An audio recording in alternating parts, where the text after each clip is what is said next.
وہ اس چیز پر ریسرچ کر کر کے وہ پہنچتے ہیں اس چیز پر، تو ہمارے پیارے نبی تو بتا چکے ہیں، ٹھیک ہے، لیکن ہم لوگ اس کو ایز اے نالج یا ہم دیکھتے ہیں کہ وہ کیا کہتے ہیں، تو وہ ان کے تجربات کے مطابق جو بھی نباتات ہیں، جمادات ہیں، سب میں برقی نظام جو ہے اس کے تحت وہ رواں دواں ہے۔ برقی کس کو کہتے ہیں؟ بجلی کو، یعنی وہ ان کے خیال میں انسانی جسم سے حاصل ہونے والی بجلی سے ایک ٹارچ یا ایک بلب جو ہے وہ روشن ہوتا ہے، اور یہ قدرت کا راز ہے، یعنی انسان کے اندر بجلی پیدا ہوتی رہتی ہے اور پورے جسم میں دورہ کر کے وہ پاؤں کے ذریعے سے جو ہے وہ ارتھ ہو جاتی ہے، ٹھیک ہے۔ پھر جب انسان وضو کرتا ہے تو روشنی کا جو بہاؤ ہے وہ عام راستے سے ہٹ کر یعنی اپنا راستہ تبدیل کر لیتے ہیں، اور ہمارے اعضاء جو ہے نا، جیسے ہم ہاتھ دھو رہے ہوتے ہیں، ہم منہ جو ہے وہ دھو رہے ہیں، یہ پاؤں دھو رہے ہیں، تو یہ برقی روئیں نکلنے لگ جاتی ہیں ہمارے اندر سے، جو ہے نا وہ روشنی نکلتی ہے، اور اس عمل سے جسم کو اور اعضاء کو جو ہے وہ بہت طاقت ملتی ہے۔ جیسے کہ اب ہم ہاتھ دھوتے ہیں، سب سے پہلے ہم نے ہاتھ دھونے ہیں اور 3 بار دھونے ہیں، یعنی دن میں ہم 15 دفعہ دھوئیں گے، تو ہاتھ دھونے سے کیا ہوتا ہے؟ ہاتھوں پر موجود جراثیم اور گندگی دور ہو جاتی ہے۔ انسان جو ہے وہ بہت سی جو ہماری بیماریاں ہوتی ہیں، پیٹ کی بیماریاں یا کوئی بھی، وہ ہم ہاتھوں سے کھاتے پیتے ہیں، کام کرتے ہیں۔ اور دوسرا، ہم ہتھیلیوں کو جب ایسے مطلب کہ ہم دھوتے ہیں ہاتھ 3 بار، تو بلڈ سرکولیشن جو ہے وہ ہوتی ہے بہت اچھی، بلڈ سرکولیشن اچھی ہوتی ہے، تو پھر کیا ہوتا ہے؟ ظاہر ہے انسان جو ہے وہ پہلے سے زیادہ چاقو چوبند ہو جاتا ہے نا۔ پھر اس کے بعد کلی کرنے سے 15 بار جب ہم کلی کرتے ہیں تو ظاہر ہے ہمارے منہ کے اندر ہم کھاتے پیتے بھی ہیں، وہ بھی جراثیم جو ہے وہ نکل جاتے ہیں۔ پھر ہم جب ناک میں پانی ڈالتے ہیں، یہ ناک جو ہے وہ ہمیں سانس لینے کا ذریعہ ہے، جس ہوا میں ہم سانس لیتے ہیں نا کلاس، تو اس میں بہت سے وائرس ہیں، تقریباً کہتے ہیں 96 اس سے بھی زیادہ ہیں، یعنی انسان جو ہے وہ جراثیم کے اندر رہ رہا ہے، اور اس سے جو ہے وہ بچنے کے لیے گرد و غبار ہمارے سانس کے ذریعے سے جسم میں پہنچ جاتا ہے، تو ہم جب ناک میں پانی ڈالتے ہیں 3 بار، اس کو صاف کرتے ہیں، تو خود سوچیں آپ، وہ بیماریاں جو ہیں وہ ان سے انسان بچ جاتا ہے۔ پھر چہرہ جب دھوتے ہیں اور آنکھوں کی جو بھویں ہیں اس کو تر کر لیتے ہیں، اس سے بھی بہت سی بیماریاں، آنکھوں کی بیماریوں سے محفوظ رہ جاتا ہے ہوتا ہے انسان۔ پھر کوہنیوں تک ہاتھ دھونے سے نہ صرف جسمانی بیماریوں میں اس سے بچا جا سکتا ہے، بلکہ نفسیاتی بیماریاں، مثلاً ذہن میں ناپاک خیالات جو آ جاتے ہیں یا نا امیدی ہو جاتی ہے، مطلب کہ ایسے خیالات جو ہوتے ہیں نا نیگیٹو، انسان جو سوچتا ہے تو وہ ختم ہو جاتے ہیں، اس میں کمی آ جاتی ہے۔ یہ اللہ تعالیٰ کا نظام ہے۔ دیکھیں ایک بات یاد رکھیں کلاس، کہ جو کام ہمارے پیارے نبی صلی اللہ علیہ وسلم نے کیا ہے، کر کے ہمیں دکھایا ہے، اللہ تعالیٰ کے جو احکامات ہیں اس میں، اس کام میں حکمت ہے اور ہمارا فائدہ ہے، یہ یاد رکھیں۔ اب جیسے یا میں نے آپ کو بتایا کوہنیوں تک ہم ہاتھ دھوتے ہیں، تو اس سے کیا ہوتا ہے؟ اس طرح انسان کا تعلق سینے میں موجود روشنیوں سے جڑ جاتا ہے، ٹھیک ہے، اور وہ جو ہے اس نا امیدی سے نکل آتا ہے۔ ویسے بھی آپ کو پتہ ہے نا، جب بھی ہم کام کوئی بھی، سب سے پہلے ہم کام جو بھی کریں اللہ کی رضا کے لیے کریں گے۔ جب اللہ کی رضا کے لیے کریں گے اور یہ سوچ کر کریں گے کہ ہمارے پیارے نبی صلی اللہ علیہ وآلہ وسلم نے ایسا کیا تھا، تو وہ کام خود بخود دیکھیں ہمیں کتنا سکون ملتا ہے۔ پھر ہم سر کا مسح کرتے ہیں، بالوں پر جو گرد و غبار ہوتا ہے وہ بھی ختم ہو جاتا ہے، اور دماغ کی صلاحیت بہت زیادہ بڑھ جاتی ہے، کیونکہ ہمارے تمام باڈی میں جو میسیجز جاتے ہیں وہ دماغ سے ہی جاتے ہیں، تو اس کے ذریعے سے بھی ہم مسح کرتے ہیں، تو اس سے بھی ہمیں بہت زیادہ سکون ملتا ہے۔ یعنی کہ یہ چیزیں جو ہے، پاؤں کو دھونا، دیکھیں جیسے میل کچیل صاف ہو گیا، پاؤں کو دھویا ہم نے، اس جیسے ہم ہتھیلیوں کو، ہاتھوں کو دھوتے ہیں نا، تو بلڈ سرکولیشن بہت اچھی ہوتی ہے، تو اسی طرح پاؤں کے جو تلوے ہیں، اس کا جو تعلق ہے وہ جسم کے پورے اعضاء کے ساتھ ہوتا ہے، تو اس سے جو ہے وہ انسان کو بہت زیادہ جو ہے وہ سکون بھی ملتا ہے۔ وضو کے مطلب اتنے زیادہ فوائد ہیں جس سے ہمیں فائدہ اٹھانا چاہیے۔ پھر سب سے بڑی بات میں آپ کو بتاؤں کہ رات کو بھی سونے سے پہلے بھی وضو کریں، اور اس وقت ہمارے پیارے نبی صلی اللہ علیہ وآلہ وسلم کا یہ ارشاد ہے کہ جو بھی مسلمان رات کو وضو کر کے سوتا ہے تو اللہ تعالیٰ ایک نورانی فرشتہ جو ہے وہ اس کے لیے وہاں پر جو ہے وہ کر دیتا ہے، اس کے لیے بھیج دیتا ہے حفاظت کے لیے، اور وہ اس کے لیے دعائیں بھی کرتا ہے۔ تو یہ ہماری کتنی زیادہ جو ہے وہ، خود سوچیں کہ ہمارے پیارے نبی صلی اللہ علیہ وآلہ وسلم نے یہ تمام باتیں ہمیں 1400 سال پہلے بتا دی ہیں، اس پر عمل کرنا. آج کل تو گرمی بھی ہے، جب بھی جائیں ہاتھ منہ دھوئیں، آپ وضو کر لیں. تو ایک تو جو آج کل آپ کو پتہ ہے، پہلے بھی میں نے بات کی، کرونا وائرس جو آیا ہوا ہے اس سے بھی بچ جائیں گے الحمدللہ. اللہ تعالیٰ سب کو اپنی حفظ و امان میں رکھے. دوسرا جو ہمارے مذہب نے جو ہمیں چیزیں بتائی ہوئی ہیں پاکیزگی کی، پاک اور صاف رہنے کے لیے، تو اس پر اگر ہم عمل کریں گے تو ہم لوگ کامیاب ہو جائیں گے. سب سے بڑی چیز کہ ہم پیارے نبی صلی اللہ علیہ وآلہ وسلم کے مطابق، ان کے احکامات کے مطابق ہم زندگی گزاریں گے تو پھر اللہ تعالیٰ بھی خوش ہوگا، پیارے نبی صلی اللہ علیہ وآلہ وسلم بھی خوش ہو جائیں گے. جی تو اب ہم اس سوال کو بھی شروع کرتے ہیں. آپ لوگ لکھیں گے سب سے پہلے وضو کا طریقہ بیان کریں، اور اس کے بعد آپ لکھیں گے وضو کا مفہوم کیا ہے. وہ میں آپ کو بتا دوں کہ ہیڈنگ ہوگی ہماری وضو کا مفہوم. سب سے پہلے یہ لکھیں گے آپ، وضو کے معنی ہے، اب میں لکھوا رہی ہوں آپ کو، وضو کے معنی ہے صفائی اور نور. دنیا میں اعضاء کی صفائی ہوگی اور قیامت کے دن ہمارے اعضاء جو ہیں وہ روشن ہو جائیں گے. ٹھیک ہے. اس کے بعد آپ لکھیں گے قرآن میں وضو کی اہمیت. اس میں اللہ تعالیٰ کا ارشاد ہے، اے لوگو جو ایمان لائے ہو، جب تم نماز کے لیے اٹھو تو چاہیے کہ تم اپنا منہ کوما، ہاتھ کوہنیوں تک دھو لو، پھر کوما ہے، سروں پر ہاتھ پھیر لو، کوما یعنی مسح کر لو اس کا مطلب ہے، اور پاؤں ٹخنوں تک دھو لیا کرو. اس کے ساتھ لکھ لیں یہ سورۃ المائدہ کی آیت ہے. ٹھیک ہے. پھر اس کے بعد ہے احادیث کی روشنی میں وضو کی فضیلت کیا ہے. تو یہ میں آپ کو احادیث کچھ جو ہے وہ لکھوا دیتی ہوں. نمبر 1 لکھ لیں. حضور صلی اللہ علیہ وآلہ وسلم کا ارشاد ہے، مومن کا زیور قیامت کے دن وہاں تک پہنچے گا جہاں تک وضو کا پانی پہنچتا ہے. ٹھیک ہے. مومن کا زیور قیامت کے دن وہاں تک پہنچے گا جہاں تک وضو کا پانی پہنچتا ہے. حدیث نمبر 2 ہے، حضور صلی اللہ علیہ وسلم کا ارشاد ہے، میری امت قیامت کے دن اس حال میں بلائی جائے گی کہ ان کے ہاتھ، پاؤں اور چہرے وضو میں دھلنے کی وجہ سے روشن اور چمکدار ہوں گے. لہٰذا جو شخص اپنی روشنی بڑھانا چاہے تو اسے چاہیے کہ وہ اسے بڑھا لے. ٹھیک ہے. اس کے بعد نمبر 3 ہے، حضور صلی اللہ علیہ وآلہ وسلم کا ارشاد ہے، میں قیامت کے روز اپنی امت کے لوگوں کو ان کے چہروں سے پہچانوں گا. تو صحابہ کرام نے پوچھا، یا رسول اللہ وہ کیسے؟ تو آپ صلی اللہ علیہ وسلم نے فرمایا کہ وضو کی وجہ سے ان کے چہرے اور ہاتھ جگمگا رہے ہوں گے. ٹھیک ہے. یہ ہو گیا احادیث کی روشنی میں. اب اس کے بعد آپ نے لکھنا ہے وضو کے، یعنی یہ جو لکھا ہوا ہے طہارت میں 2 چیزیں شامل ہیں، یہ تو حدیث کی روشنی میں ہو گئے. اس کے بعد ہم آئیں گے اس ٹاپک کی طرف. طہارت میں 2 چیزیں شامل ہیں، نمبر 1 وضو، نمبر 2 ہے غسل. اور اس کے بعد یہ بک میں سے آپ لکھیں گے، نماز سے پہلے وضو کرنا لازمی ہے بشرطے کہ لباس پاک اور صاف ہو، اور اگر جسم و لباس پاک نہیں تو وضو سے پہلے غسل کرنا اور لباس کو پاک کرنا لازمی ہے. پھر اس کے بعد وضو آ جائے گا. وضو کے 4 فرائض آپ لکھیں گے. ٹھیک ہے. یہ جو لکھے ہوئے ہیں، چہرے کو دھونا نمبر 1، نمبر 2 ہے کوہنیوں سمیت ہاتھوں کو دھونا، نمبر 3 ہے سر کا مسح کرنا، نمبر 4 ہے ٹخنوں سمیت پاؤں دھونا. ٹھیک ہے. اس کے بعد آ جائیں گے وضو کا مسنون جو طریقہ ہے وہ لکھیں گے. اس میں سب سے پہلے جو ہے نا آپ یہ جو لکھا ہوا ہے نمبر 1 اچھی طرح ہاتھوں کو دھونا، تو اس سے پہلے بھی آپ یہ لکھ لیں کہ وضو کرنے والا یہ نیت کرے کہ محض اللہ کی رضا اور خوشنودی کی خاطر اللہ تعالیٰ کی عبادت کے لیے، ٹھیک ہے، اور اسے اپنے عمل کا صلہ پانے کے لیے حضور صلی اللہ علیہ وسلم کی سنت سمجھ کر وضو کرتا ہوں. یعنی کہ حضور پاک کی سنت سمجھ کر کریں گے تو ہمیں اس کا زیادہ ثواب ملے گا.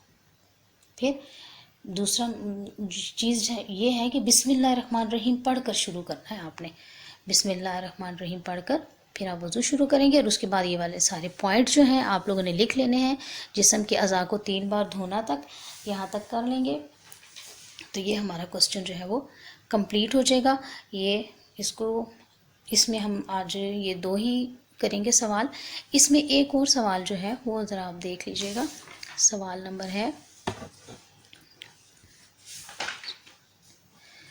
سوال نمبر 4 ہے، طہارت کے بارے میں ایک آیت اور ایک حدیث بیان کیجیے۔ تو اس میں جو ابھی اپنی طہارت میں ایک آیت اور ایک حدیث پڑھی ہے نا، یہ پیج نمبر پہ آ جائے 67 پر، یہ جو ہے اپنے کپڑوں کو پاک رکھو، ناپاکی سے دور رہے، یہ لکھ لیجئے گا۔ اور نبی کریم صلی اللہ علیہ وسلم کا فرمان ہے طہارت اور پاکیزگی ایمان کا حصہ ہے، بس یہ آپ لوگوں نے لکھنا ہے، ٹھیک ہے۔ یہ کوشچن بھی آپ کمپلیٹ کر لیجئے گا۔ تو اس طرح سے ہمارے یہ 2 سوال ہو گئے۔ مجھے امید ہے کہ آپ کو یہ سبق جو ہے وہ سمجھ آ گیا ہوگا۔ انشاءاللہ اللہ تعالی ہم سب کو اپنے حفظ و امان میں رکھے اور پیارے نبی صلی اللہ علیہ وآلہ وسلم کی سنت پر عمل کرنے کی توفیق عطا فرمائے۔ اللہ تعالیٰ آپ سب کا حامی و ناصر ہو۔ اللہ حافظ۔